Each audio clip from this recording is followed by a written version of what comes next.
যুক্তরাষ্ট্রের president Donald Trump আবারও আলোচনার টেবিলে ফিরিয়ে আনতে চেষ্টা করছেন গাজার ভয়াবহ যুদ্ধকে। তিনি জানিয়েছেন হামাসকে দেওয়া হচ্ছে এক ধরনের শেষ সতর্কবার্তা। প্রস্তাবটি পুরোপুরি স্পষ্ট না হলেও এর কাঠামোতে শর্ত রাখা হয়েছে। শুরুতেই সব ইসরায়েলি জিম্মিকে মুক্ত করতে হবে, বিনিময়ে ইসরায়েল কিছু সংখ্যক ফিলিস্তিনি বন্দী ছেড়ে দিতে পারে।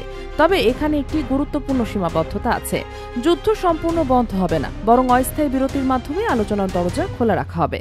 হামাস প্রস্তাবটি হাতে পেয়েছে, জানিয়েছে তারা আগ্রহী যে কোনো উদ্যোগে যা গাজার আগ্রাসন থামাতে পারে।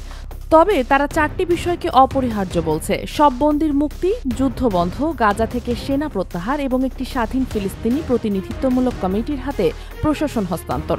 হামাস নেতা বাসেম নাইম আরও স্পষ্ট বলেছেন, মূল লক্ষ্য হচ্ছে প্রস্তাবটিকে প্রত্যাখ্যান করানো, কারণ সেটি প্রকৃত সমাধানের পথে এগোয় না।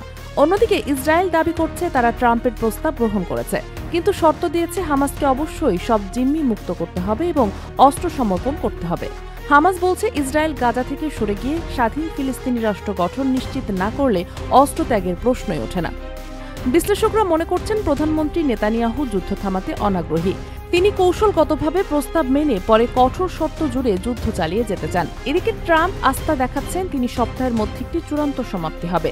কিন্তু গাজায় ইতিমধ্যে 64,000-এর বেশি ফিলিস্তিনি নিহত, দুর্ভিক্ষে মানবিক বিপর্যয় চলছে। এমন বাস্তবতায় প্রশ্ন উঠছে, এই প্রস্তাব কি সত্যিই শান্তির পথ খুলবে, নাকি এটি কেবলমাত্র যুদ্ধ দীর্ঘায়িত করার নতুন কৌশল?